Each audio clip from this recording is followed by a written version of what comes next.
अक्षित, कैसे हैं आप?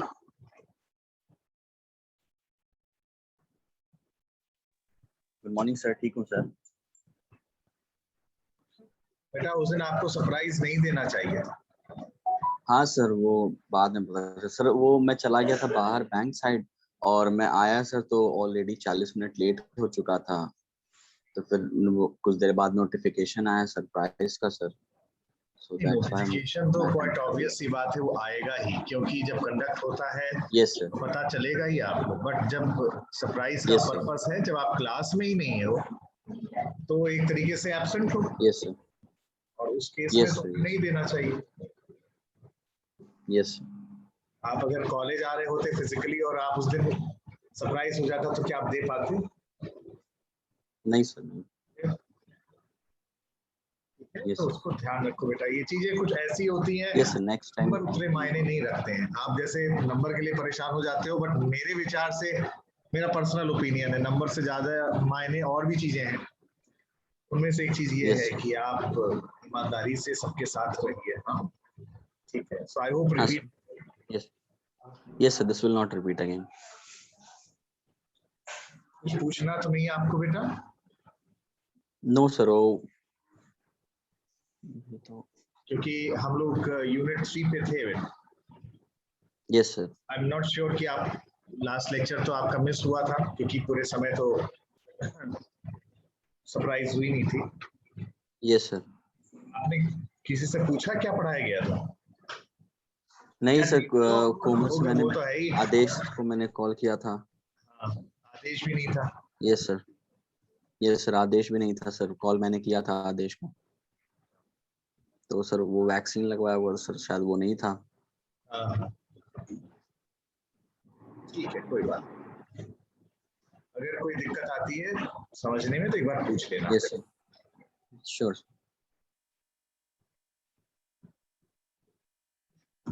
प्रशांत, हाउ आर यू बेटा? Fine sir. आई थिंक आपने क्या सोचा हुआ है उसको लेकर? जैसे आप साइबर की बात कर रहे थे ना, जिसमें आपको उम्मीद नहीं थी। So have you thought of challenging it? Yes sir. ठीक है, क्योंकि फॉर्म आने ही वाला है। सो आप अगर आप sir instead of recheck sir, challenging ज्यादा बेटर रहेगा, चैलेंज कर देगा। हाँ, वही चैलेंज की कर रहा हूँ। तो चैलेंज में निकल जाता है। जब आपका चैलेंज होता है तो उस केस में रीचेकिंग होती ही है, ठीक है। हाँ सर, बट ध्यान में ये रखना होता है, अगर इन केस मार्क्स कम हो जाते हैं, क्योंकि अब आप कॉन्फिडेंटली कह रहे हो कि मेरे अच्छा पेपर हुआ, बट फिर भी ऐसे केसेस पाए गए हैं जहां मार्क्स कम हो जाते हैं, तो फिर वो कम वाला हो जाता है, बट बढ़ भी जाता है। ये भी मैं कहूंगा कि ऐसा लेकिन नहीं सर है, दोनों हुए। 70% चांसेस होते हैं चैलेंज में निकल जाता है। हाँ, ठीक बात है। क्योंकि मेरे बहुत सारे दोस्तों का हुआ है सर, तो उन्होंने चैलेंज में अगर मारा है तो सर 10-10 नंबर के डिफरेंस में निकला है उनका। हाँ, हाँ, हो जाता है बिल्कुल। और आप प्रशांत एकदम मार्जिन पे हो यहाँ पर। हाँ सर, मार्जिन पे हैं। इसके अलावा कॉग्निजेंट का कल आप लोगों ने अटेम्प्ट किया था? प्रशांत बेटा आप वीडियो ऑन कर लो, तब तक, जब तक लोग नहीं आ रहे हैं हम लोग बात कर सकते हैं। कॉग्निजेंट का आपने ट्राई किया था? जो लिंक शेयर किया था हमारा डायरेक्टर प्लेसमेंट ने। यस, मैंने हाफ एन आवर अटेंड किया था सर, तो यहाँ पे बारिश की वजह से लाइट उतनी नहीं आ रही है सर, तो उसके बाद सर डिस्चार्ज हो गया था। वो कंटिन्यू हुआ कि नहीं हुआ सर, हाफ उसमें सर कोडिंग बेस था, तो उसमें मतलब प्रेफर्ड लैंग्वेज आप खुद से कर सकते थे, चूज कर सकते थे। हाँ, हाँ। Yes sir. तो कैसे क्वेश्चंस आपको लग रहे थे?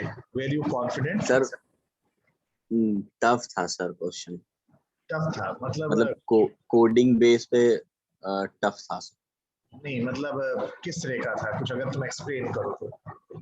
जैसे हम लोग नेचर समझ सके, मान लेते अगर उसकी प्रिपरेशन करनी हुई तो। यस सर, इंटरमीडिएट और एडवांस के बीच में था सर। ये तो एक टर्म हो गया, इंटरमीडिएट एडवांस बेसिक। हाँ। बट मैं कोई क्वेश्चन का एग्जांपल दो।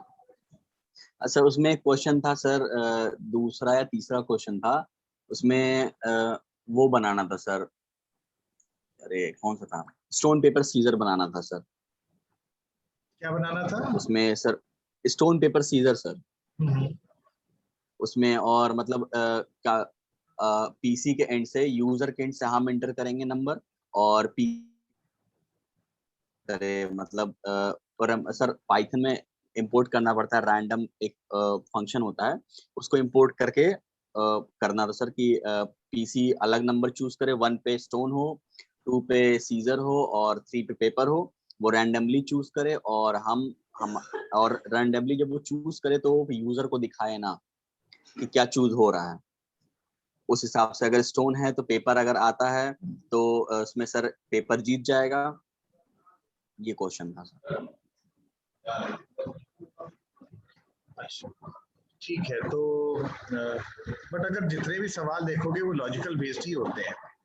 समस्या कोडिंग हाँ होती है, समस्या यस कोड के कंस्ट्रक्ट में नहीं है। आप लैंग्वेजेस को पढ़ोगे तो सिर्फ उनका सिंटेक्स फर्क हो रहा है, और मेजॉरिटी यस ऑफ चीजें जो आती हैं वो सिर्फ आपके लॉजिक पे है। इसका मतलब या तो हम लॉजिक सोच नहीं पा रहे हैं, लॉजिक भी सोचा जो जाता है वो एक प्रैक्टिस के थ्रू सोचा जाता है। ऐसा तो है नहीं कि हम लोग यस इसको याद कर लें या कुछ कर लें और उसको फिर लिख दें। Rather you have to think, ये मेंटल एक्टिविटी, और उसके बाद वो चीज निकल के आती है। और ये धीमे धीमे आपका आईक्यू लेवल डेवलप होने लगता है इस तरीके से कि जब कोई क्वेश्चन आता है तो आपको अपने आप समझ में आने लगता है कि हाँ इसका सोल्यूशन कैसे होगा। Basically you are a problem solver. तो सॉल्व तो तभी यस करोगे ना जब पहले एनालिसिस करो कि कैसे करना चाहिए। अगर मैनुअली तुम कर ले गए तो कोडिंग को तो मतलब सिर्फ यही है कि आप उसको कन्वर्ट कर ले रहे हो। यस और अगर ये चैलेंज आ रहा है इसको करने में, और ज्यादातर जो क्वेश्चंस होते हैं वो देखोगे पाओगे तो बेसिक चीजें हैं। लूप्स मालूम है, स्ट्रिंग्स मालूम है, हमें फंक्शंस मालूम है, ज्यादा डीप में जाने की जरूरत नहीं। अगर हम यहाँ तक भी क्लियर हैं तो हम बहुत तरह के सवाल सॉल्व कर सकते हैं। एरेज अगर मालूम है तो और वो भी ठीक है। और डेटा यस स्ट्रक्चर में हमें उतना जाने की जरूरत नहीं, कभी कभी जरूरत पड़ती भी अगर बहुत ही कॉम्प्लेक्स चीजें आई, बट इतने में हम लोग काफी सफिशिएंट है जिसको हम लोग कर सकते हैं। और अगर मुश्किल हो रहा है तो इसका मतलब ये है कि हम लोग जब लैब कंडक्ट हो रही है, जब चीजें हो रही है, हम लोग उसको सिंपली किसी तरीके से सॉल्व करके लिख के फैकल्टी को दिखा देते हैं, बट उससे फायदा नहीं होता। नंबर तो मिल जाते हैं, फिर वही मैं बात यस कहूँगा, नंबर का उतना महत्व नहीं है। महत्व तो इस चीज का है कि आप कैसे कर रहे हो। अगर आप अपने आप ईमानदारी से कर यस रहे हो तो तुम्हें समझ में आएगा कैसे सॉल्व करना है, नहीं तो नहीं कर पाओ। तो यू जस्ट प्रैक्टिस। ठीक है। सर एक क्वेश्चन और उसमें था कि मतलब 1 to 50 नंबर लेना है, और 3 के मल्टीपल्स में जो आ रहा है नंबर उसको फज प्रिंट करना है, जैसे 3 पे फज, और फिर 6 पे फज, 9 पे फज, और उस 3 के मल्टीपल्स में अगर 5 का भी मल्टीपल आ रहा है तो वहां पे बज प्रूफ करना है, बज लिखना है। हाँ, तो इसमें अगर तुम देखो तो ये सवाल ऐसा नहीं है जो मैं समझ पा रहा हूँ तुरंत। अगर जिसको लूप्स तक भी क्लियर है, लूप्स तक यस और सर, स्ट्रिंग का थोड़ा हाँ ये हो बहुत, गया था सर। इतने में हो जाएगा ये सवाल। यस बट सिर्फ सिंटेक्स तो अगर कोई फैकल्टी बताना चाहे वो तो बहुत थोड़े समय में बता सकता है। आप सोचोगे कैसे, ये जबरदस्ती आपको नहीं डाला जा सकता ना आपके दिमाग में। ये तो आपको प्रैक्टिस करनी ही पड़ेगी। और ये सवाल जो अभी आपने बताया, this is not that tough. सोचना यस यस, ये पड़ेगा, हो बट गया था सर। इसको आपको करना है। आदेश और प्रशांत, आप लोग ने भी दिया था कि नहीं दिया बेटा?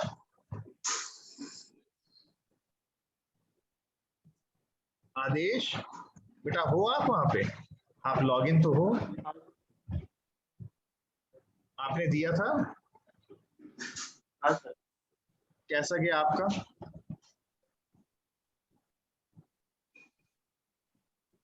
सर ठीक था, सर उत्तर सही हो नहीं पाया। अच्छा, थोड़ा सा आवाज में मुझे आई डोंट नो, मुझे ही हल्की आ रही है या सबको आ रही है, I am not sure. But I hope now you are fine. पता चला अभी अक्षित ने बताया आप वैक्सीनेशन कराने गए थे। Yes sir. ठीक है। So I think we should start now. अब remaining अभी मैं I was just waiting for Komal and Suraj. I think we should start. Previous class में राम प्रताप सर के में थे ये लोग? यस सर थे। तो हाँ ठीक है। सर थे। तो हो सकता है कि वो लोग किसी एक्टिविटी में बिजी हो, तो अब हम लोग वेट ज्यादा नहीं करेंगे, हम लोग आगे बढ़ते हैं। तो प्रशांत आप जरा याद दिलाओगे हम लोग लास्ट टाइम क्या पढ़ रहे थे? तो कल हमने पूरा लॉजिक पे काफी बातें करी थी। हाँ ठीक है, हम लोग लॉजिक पर काफी बातें किए थे और हम लोग प्रोपोर्शनल लॉजिक एंड प्रोबेबिलिटी के बारे में थोड़ा सा डिस्कशन भी हुआ था साथ साथ में। हाँ ठीक बात है, I just share the slide और हम लोग आगे बढ़ते हैं।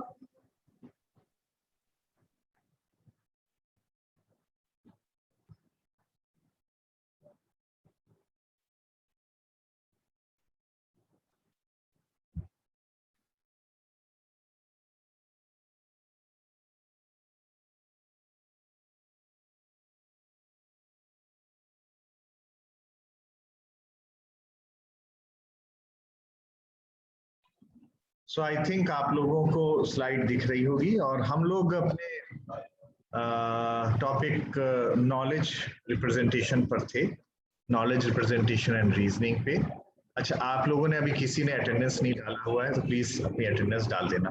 ठीक है, हम लोग नॉलेज रिप्रेजेंटेशन एंड रीजनिंग पर थे और हम लोग ने फिर से ये डिस्कस किया था आखिरकार इस यूनिट का पर्पस क्या है, इस यूनिट का महत्व क्या है, और ये समझ में आया था कि नॉलेज को या जो चीजें हमारे पास है उसको रिप्रेजेंट करने के लिए हमारे पास कोई ना कोई तरीका होना चाहिए और that is in the form of language here, अगर मशीन की बात करें। And we are basically going to learn about 3 different types of languages, not exactly languages but yes, methodologies you can say, through which we can represent certain sentences or certain sentences which may be fact, which may be act as a knowledge। हम उसको represent करने के तरीके देखेंगे, उनके खुद के limitations क्या हैं, उनके advantages क्या हैं, और अगर हम उसको represent कर लेते हैं उसके बाद मेरा जो दूसरा पार्ट आएगा किसी कंक्लूजन पे पहुंचना, किसी इंफरेंस पे पहुंचना, हम लोग उस पर भी बात करने वाले हैं। तो हम लोग ने अपने पहले सेंटेंस पर पहले तरीके से बात किया था, पहले पार्ट पे वो था दैट वाज प्रोपोजिशनल लॉजिक। इस पर हम लोग ने बात अपनी शुरू कर दी थी पहले 1 या 2 लेक्चर्स में, और ये पाया था कि जो प्रोपोजिशन होते क्या हैं। तो हम लोग ने जब प्रोपोजिशन को डिफाइन किया था तो उस समय हम लोग ने ये बताया था कि प्रोपोजिशन आर और sentences, they are such type of sentences which जब उनका आंसर हम दें that can be either true, it can be either false. So they talk about a particular object, किसी एक ऑब्जेक्ट के बारे में वो बात करते हैं। जैसे हमने एग्जांपल लिया अनिल इज हार्ड वर्किंग या अनिल इज इंटेलिजेंट। यहाँ हम लोग बात अनिल के बारे में कर रहे थे और उसके बारे में हम कोई ना कोई कैरेक्टरिस्टिक्स जो है वो ले जा रहे थे कि उसकी कोई फंक्शन है या उसका कोई रिलेशन है उस चीज से रिलेटेड, ये इसको निकाल रहे थे। तो यहाँ हम लोग बात कर रहे थे एक पर्टिकुलर ऑब्जेक्ट, इस केस में अनिल, तो हमारा आंसर आएगा आइदर ट्रू आइदर फॉल्स। तो प्रोपोजिशन को हम लोग रिप्रेजेंट कैसे करते हैं, रिप्रेजेंट करने का हमारा तरीका क्या है, ये तो क्लियर हो गया कि जो प्रोपोजिशन है या हम स्टेटमेंट क्या है वो ट्रुथ वैल्यूज को लेता है, दैट इज ट्रू या फॉल्स। इसके अलावा हम जिस सिंटेक्स में उसको लिख रहे हैं, पहले तो सिंटेक्स समझना है और सिमेंटिक्स, ये 2 चीजें हर लैंग्वेज के साथ जुड़ी होती हैं। जिस सिंटेक्स में हम लोग लिख रहे हैं बट हम लोग उसको इन जनरल एक पर्टिकुलर वेरिएबल से हम लोग रिप्रेजेंट करते हैं उस चीज को। जैसे P से रिप्रेजेंट किया that Anil is intelligent, Q से रिप्रेजेंट किया अनिल इज हार्ड वर्किंग।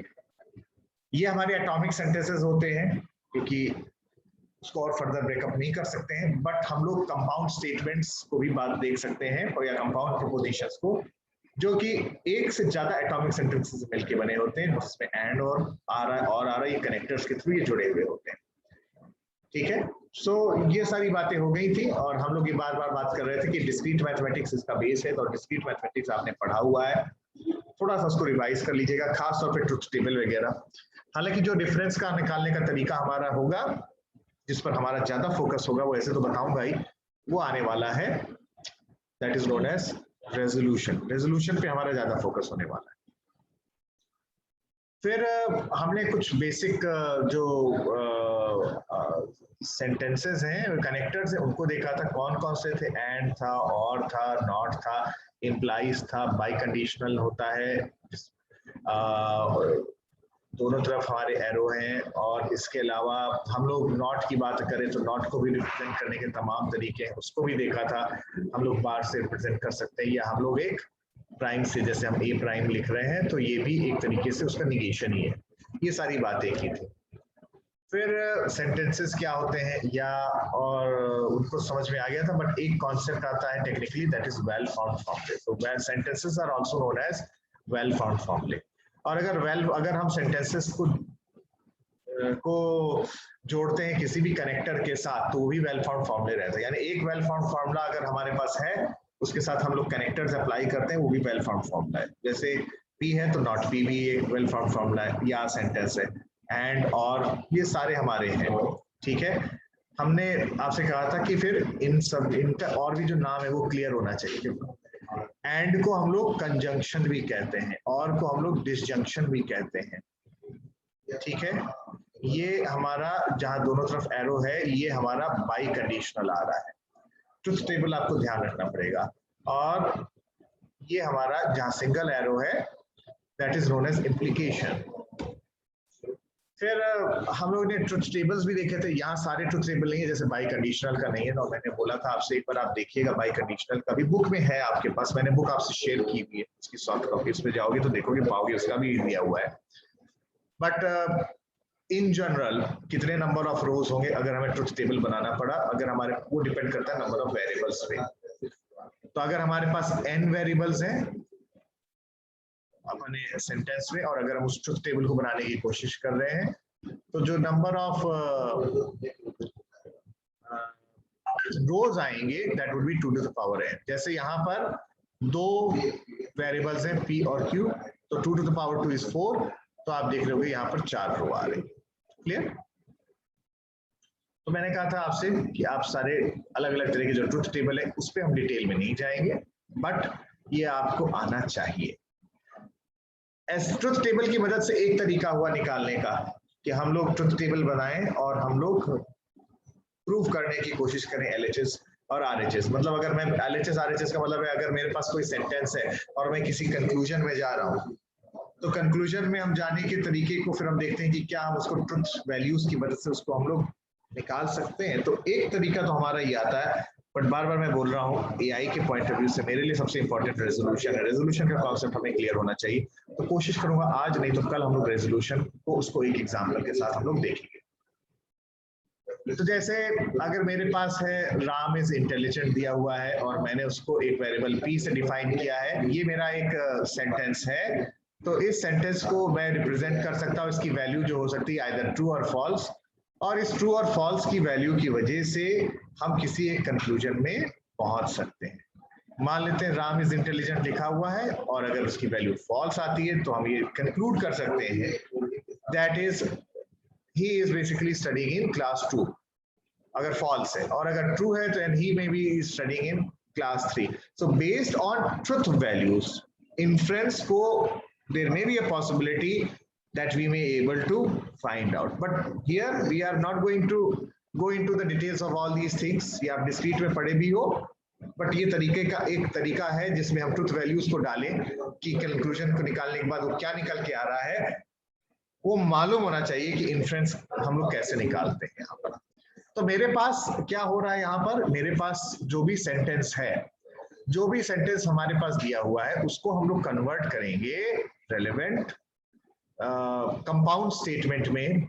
जैसे Anil is hard working and Anil is intelligent, तो मान लो ये सेंटेंस दिया हुआ है, तो इस सेंटेंस को हम लोग एक कंपाउंड सेंटेंस की तरह करेंगे और फिर उसमें ट्रुथ वैल्यू करेंगे। भाई अगर इंटेलिजेंट है, मान लेते उसकी वैल्यू हमने ट्रू डाला, तो कंक्लूजन जो निकल के आ रहा है उसकी ट्रुथ वैल्यू क्या आएगी।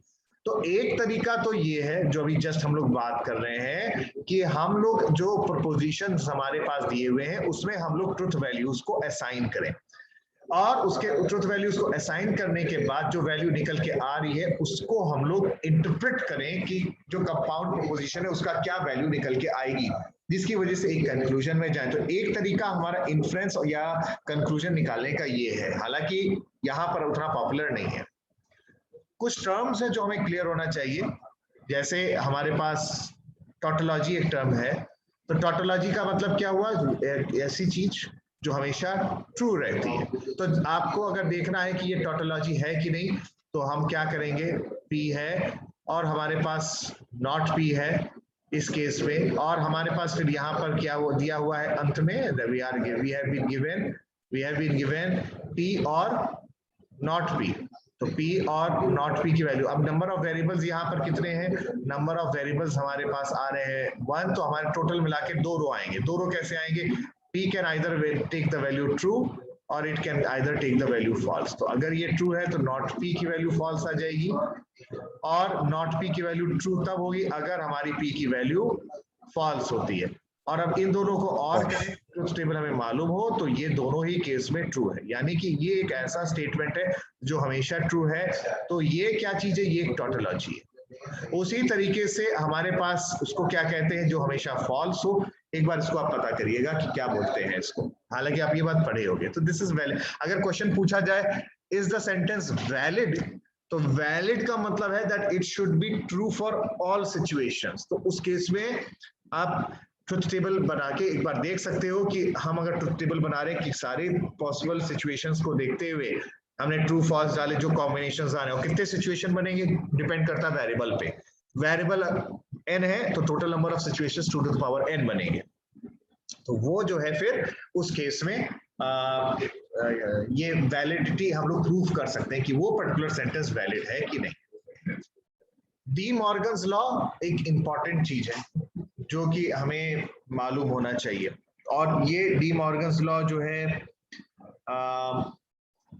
आपको मतलब याद इसलिए भी रहना चाहिए क्योंकि आगे अभी हम लोग जब इसका फ्रीक्वेंटली यूज करने वाले हैं। तो डी मॉर्गन्स लॉ हो गया, या आपको ध्यान होगा जब आप मैथमेटिक्स के प्रॉब्लम्स को सॉल्व करते थे तो सर्टेन रूल्स रेगुलेशंस होते थे, जैसे associative law, distributive law, idempotent law, ये सारे जो हमारे रूल्स होते थे वो हमारे यहाँ इस पर भी एप्लीकेबल हो रहे हैं और इसको हम इसको लगा सकते हैं।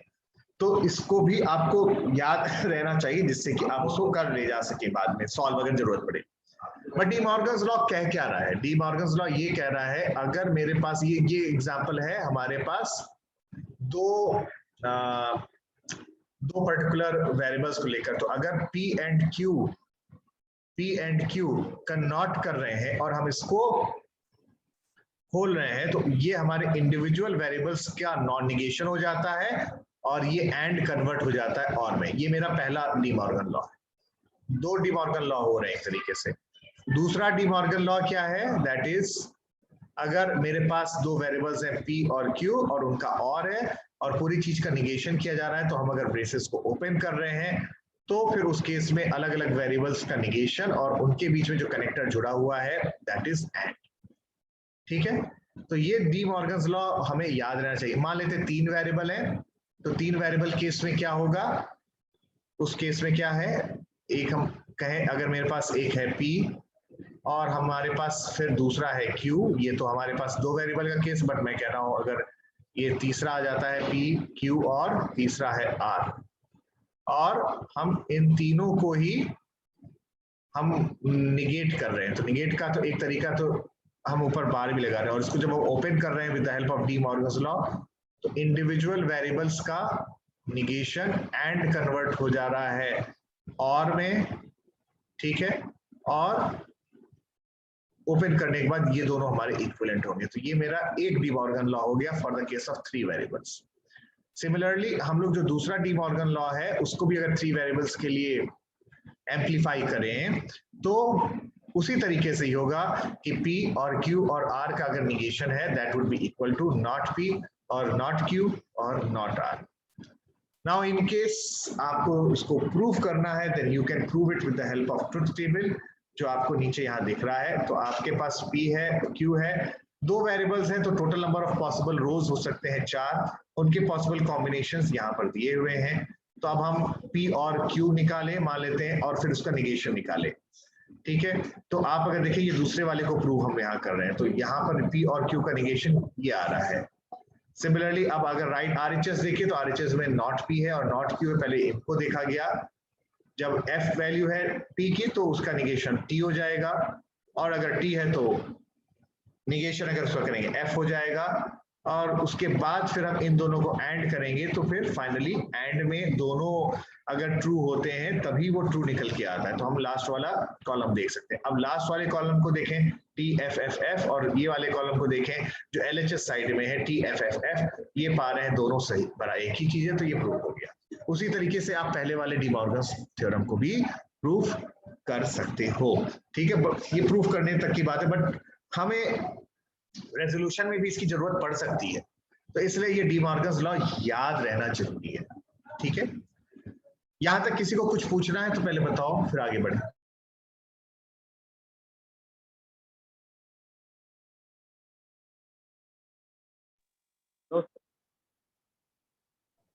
ठीक है, तो वैसे तो चीजें जो हैं हम एक तरह से रिवाइज ही कर रहे हैं। ये चीज आप सारी की सारी डिस्क्रीट में पढ़े ही होंगे, मैं उम्मीद करता हूँ, जिसको अभी हम लोग देख रहे हैं। ठीक है, अब हम लोग आगे बढ़ते हैं और हम कुछ रूल्स को करते हैं। जैसे अब हम लोग सिंप्लीफाई करने की कोशिश करें तो एक हम कंक्लूजन पे निकालना चाहें तो सर्टेन रूल्स रेगुलेशंस की मदद से हम लोग अगर अप्लाई करें उनको ध्यान में रखते हुए भी रिजॉल्व कर सकते हैं और एक इन्फ्रेंस या कंक्लूजन में पहुंच सकते हैं। वैसे तो तमाम सारे हैं, बट हम लोग इन्फ्रेंस निकालने के 3 रूल्स को और जानते हैं बाकी सबके अलावा, जो कि हमें मालूम होना चाहिए। वो ये भी शायद आपको आइडिया हो मे बी, जैसे मोडस पोनेंस, चेन रूल और एंड एलिमिनेशन रूल। अभी तो 3 बेसिक और रूल के बारे में समझते हैं। ठीक है, so these are certain methods through which हम लोग जब इसको सॉल्व करने की कोशिश करते हैं तो हम लोग सॉल्व सिंप्लीफाई करते हुए बगल में लिख सकते हैं हमने अप्लाई किया चेन रूल, या हमने अप्लाई किया एंड एलिमिनेशन रूल, या हमने अप्लाई किया मोडस पोनेंस रूल, और उसको अप्लाई करते हुए हम लोग सिंप्लीफाई कर सकते हैं अपने एक्सप्रेशन को कंक्लूजन की लेने की तरफ ले जा रहे हैं। तो यानी एक तरीका तो ट्रुथ टेबल वाला हो गया। अब ये दूसरे तरीके पे हमारे जब हम इसको सॉल्व कर रहे हैं तो सॉल्व करते समय हम अपने वो रूल्स भी लगाएंगे जो बेसिक है, जिसको हमने यहाँ स्लाइड में नहीं रखा हुआ है, बट मैं मानता हूँ आप ये मानोगे, जानते ही हो। जैसे हमारे पास एसोसिएटिव लॉ या डिस्ट्रीब्यूटिव लॉ है, या मैं बात करूं जैसे ए का, अगर मैं कह रहा हूं ए एंड बी और सी, इसको अगर हम एक्सपैंड करते हैं तो क्या आएगा? एनीवन? एनीवन? इसको एक्सपैंड करते हैं तो क्या आएगा बेटा? प्रशांत? Sir A and B. हाँ सर ए एंड बी और ए एंड सी। ठीक है, और इस लॉ को क्या कहते हैं?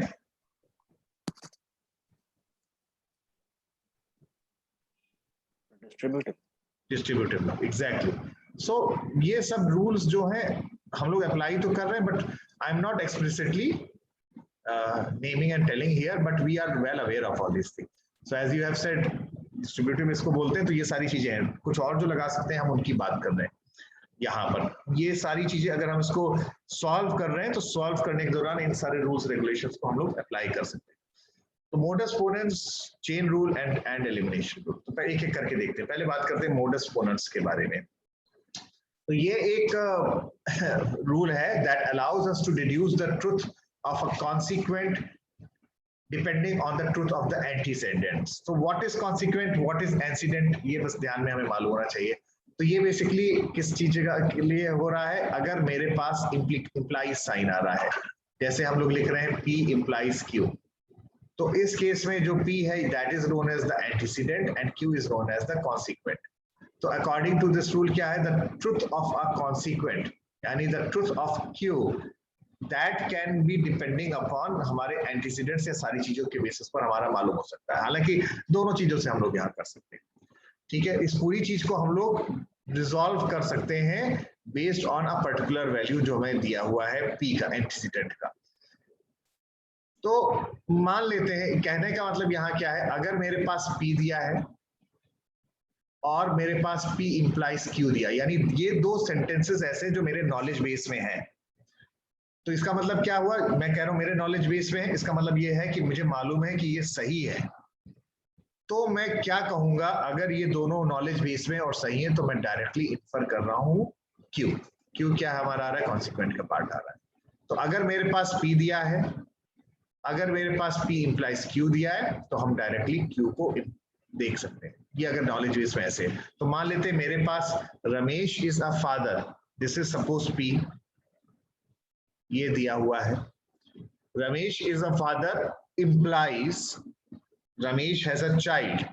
तो ये इसको जब हम लोग सिंबल्स की मदद से रिप्रेजेंट करें प्रोपोजिशनल लॉजिक में, और आप देखोगे ये किस तरह के सेंटेंस है, ये प्रोपोजिशन का यूज हो रहा है, दे आर आइदर ट्रू और दे आर आइदर फॉल्स। तो ये क्या है, P इंप्लाइज Q। तो यानी ये दो चीजें हमें दी हुई हैं। तो अगर ये दो चीजें हमें दी हुई मतलब ये ट्रू है, तो उस केस में मैं डायरेक्टली इन्फर कर रहा हूं या कंक्लूजन पे आ रहा हूं Q को आ रहा हूं। और Q क्या चीज है, रमेश हैज अ चाइल्ड। तो हमने कंक्लूड क्या किया, that Ramesh has a child. So this is known as modus ponens. ठीक है,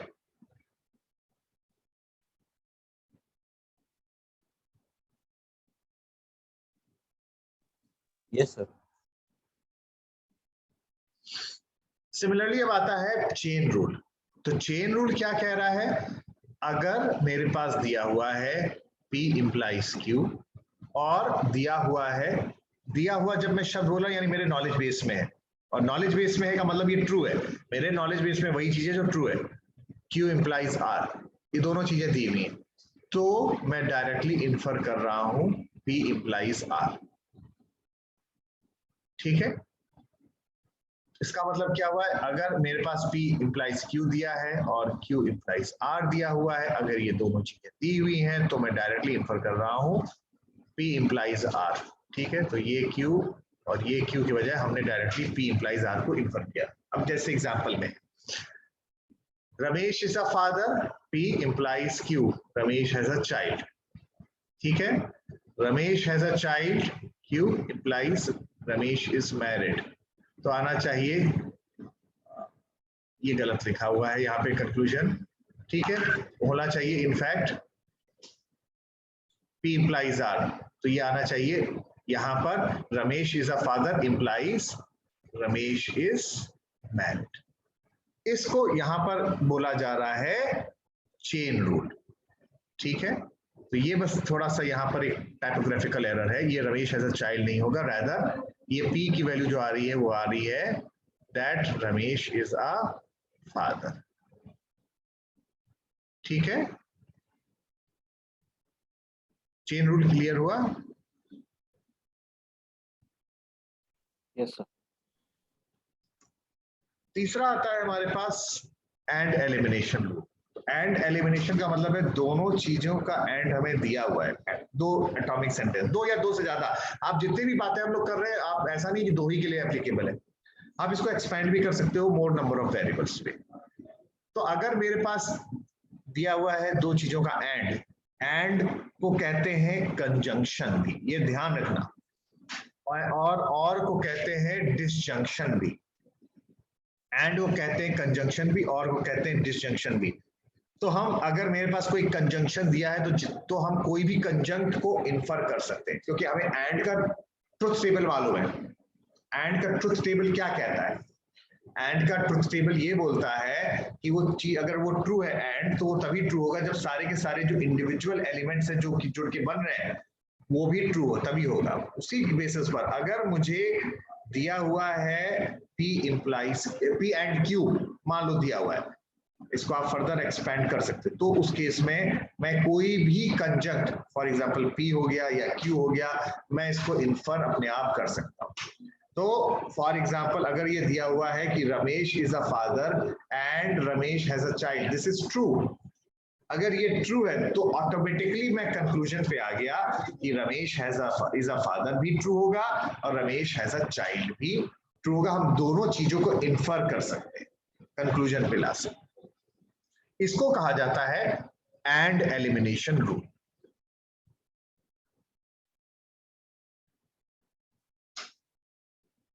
ठीक है, ठीक है बेटा। नाउ अब एक इंपॉर्टेंट कॉन्सेप्ट पे आ रहे हैं, दैट इज नोन एज इंटेलमेंट। तो मैं चाहता हूं आप लोग अपनी कॉपी पहले ले लो, तो कुछ चीजें पहले लिख लो। 4-5 मिनट भी बाकी रह गया है तो इसको थोड़ा एक्सप्लेन करते हैं, इसमें थोड़ा टाइम लगेगा। इंटेलमेंट, तो आप इस चीज को लिख लो पहले। इफ अ सेंटेंस S1, ध्यान रखना स्मॉल s1 है, has a value true for all interpretations that make all sentences a set of sentence capital S, then, ठीक है, then, तो ये सारी चीजें एक ही हैं, तो चाहे मैं लिखूं ये जो सिंबल है ये सिंबल इंटेलमेंट का है, ये सिंबल इंटेलमेंट का है, या उस चीज को जब वर्बली बोला जाए तो लिखा जा सकता है small s1 logically follows from capital S, या इसको लिखा जा सकता है small s1 is a logical consequence of capital S, या इसको लिखा जा सकता है capital S logically entails S1। ये चारों चीजें तो एक ही है जो कि इंटेलमेंट के बाद को इंडिकेट कर रही हैं, बट एक बार आप इसको लिख लो तो इसको थोड़ा सा समझाता हूँ। यू जस्ट राइट इट, और जब लिख लेना तो मुझे बता देना।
सर लिख लिया।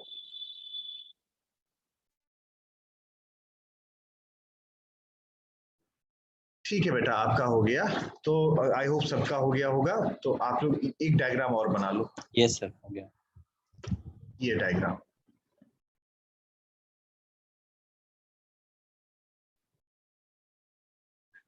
तो यहाँ जो ये देखोगे, ये कहने का मतलब ये है, ये जो स्मॉल डॉट है, छोटा डॉट है, ये स्मॉल s1 है।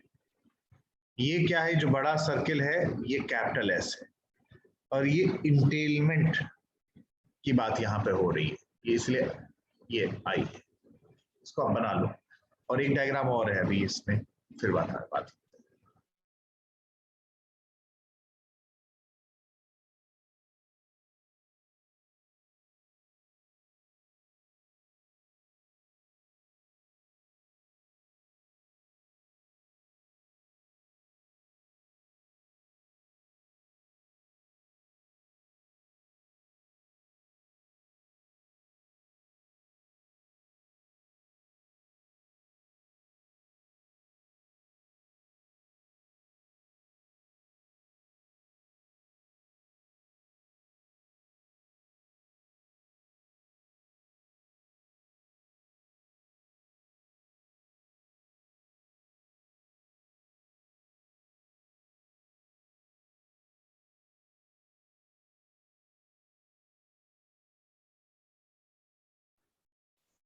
हो गया बेटा?